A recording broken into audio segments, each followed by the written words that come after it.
और अब बात करेंगे बाबा बागेश्वर की सनातन हिंदू एकता यात्रा की। जी हां, धीरेन्द्र शास्त्री की यात्रा का आज तीसरा दिन है और हरियाणा के फरीदाबाद से आज सीकरी ये यात्रा पहुंचेगी।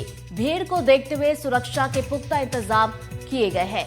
तो बाबा बागेश्वर की सनातन हिंदू एकता यात्रा जो कि 7 नवंबर से निकली है, 10 दिवसीय ये यात्रा होगी। 7 संकल्पों के साथ इसे निकाला गया है और इस यात्रा का आज तीसरा दिन है और हरियाणा के फरीदाबाद से आज ये सीकरी पहुंचेगी।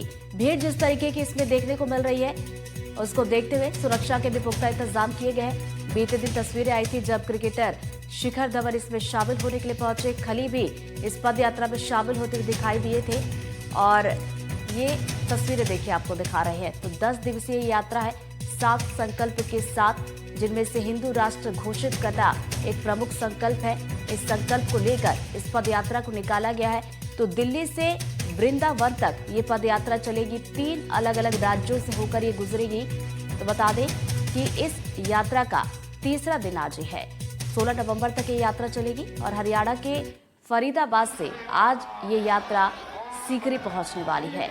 और जिस तरीके की भीड़ इस पदयात्रा में देखने को मिल रही है, तमाम साधु संत तो देखिए इस पदयात्रा में शिरकत कर ही रहे हैं, साथ ही साथ जो आम लोग भी हैं वो इस पदयात्रा का हिस्सा बन रहे हैं। तो जहाँ जहाँ से पदयात्रा गुजर रही है, लोग हिंदू राष्ट्र का संकल्प लेकर इस पदयात्रा में हिस्सा ले रहे हैं, शामिल हो रहे हैं।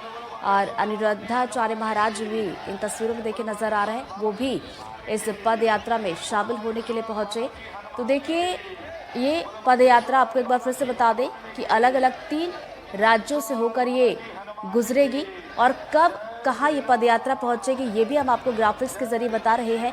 आज इसका तीसरा दिन है और तीसरे दिन की बात की जाए तो फरीदाबाद से ये यात्रा सीकरी पहुंचेगी और 16 तारीख को ये वृंदावन के बांके बिहारी मंदिर में इस पद यात्रा का समापन होगा।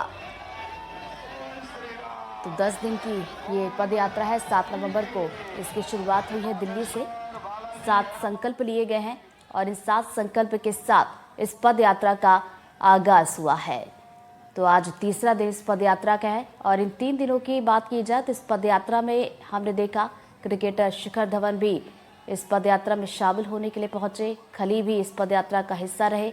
अनिरुद्धाचार्य महाराज जी भी इन तस्वीरों में नजर आ रहे हैं। तो जैसे जैसे पद यात्रा आगे बढ़ती जा रही है, वैसे ही अलग अलग तमाम लोग जो हैं इस पद यात्रा में शामिल हो रहे हैं उस संकल्प को आगे बढ़ाने के लिए।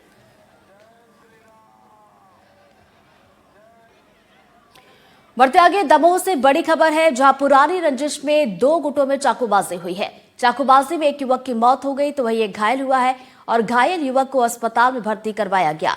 जिला अस्पताल पहुंचे आरोपियों की पिटाई भी की गई है और अस्पताल में हंगामा देखने को मिला। तो पुलिस के सामने ही ये पूरी मारपीट हुई है। तो दमोह का ये पूरा मामला है, पुरानी रंजिश बताई गई है जिसके चलते 2 गुटों में विवाद हुआ। विवाद काफी ज्यादा बढ़ा कि चाकूबाजी हो गई। एक युवक की इसमें जान भी गई है तो वही एक घायल हुआ है और जो युवक घायल हुआ है उसे अस्पताल में इलाज के लिए भर्ती करवाया गया। तो ये तस्वीरें देखिए आपको उस वक्त दिखा रहे हैं जब युवक को अस्पताल में भर्ती करवाया गया, इलाज जारी। थोड़ी देर पहले वो तस्वीरें भी हम आपको दिखा रहे थे कि किस तरीके से यहाँ पर विवाद हुआ था और फिर चाकूबाजी हो गई थी। तो जिला अस्पताल जो पहुंचे आरोपी तो उनकी भी पिटाई यहाँ पर की गई है। अस्पताल में जमकर हंगामा देखने को मिला। तो अस्पताल की तस्वीरें देखिए किस तरीके से यहाँ पर हंगामा हुआ है। पुलिस भी मौजूद थी लेकिन उसके बावजूद यहाँ पर हंगामा होता रहा, मारपीट होती रही।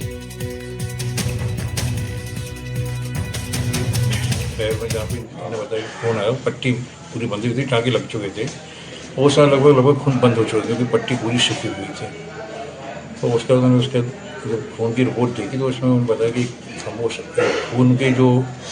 खून की रिपोर्ट थोड़ी सी गड़बड़ी है कि जिसके खून का थक्का बनता है वो कणों के कम है थोड़ी से। फिर हमने उसको देखा था उसकी हमारी शेटर था, ब्लड प्रेशर वगैरह मेंटेन था। फिर खून बनने का उसको इंजेक्शन देके और एक दूसरी वाटर चेंज करा के उसको जोर को रेफर कर दिया गया। वहाँ पे अखिल चौरसिया और सुमित जैन और अन्य 2 लड़के साथ में थे और इनका शुभम पाठक, आकाश पाठक, इन लोगों से पुरानी बात पर से विवाद हो गया, जिस पर से आकाश पाठक ने चाकू मारा जो कि इसको लगा सुमित जैन को, जो कि यहाँ पे अभी उसका इलाजरत है और ट्रीटमेंट किया जा रहा है। जो भी तथ्य सामने आएंगे, जो भी उसके आधार पर वैधानिक कार्रवाई की जाएगी। तो ये देखिए, पहली तस्वीर एनडीटीवी आप तक पहुंचा रहा है। दमोह का ये पूरा मामला है। वजह थी पुरानी रंजिश, जिसके चलते ये पूरा विवाद हुआ। और फिलहाल ये जो तस्वीरें आप देख रहे हैं, अस्पताल की तस्वीरें हैं। आप देख सकते हैं कि अस्पताल परिसर में किस तरीके से जब आरोपी पहुंचते हैं तो जमकर मारपीट होती है और यहाँ पर घायल का इलाज अभी जारी है।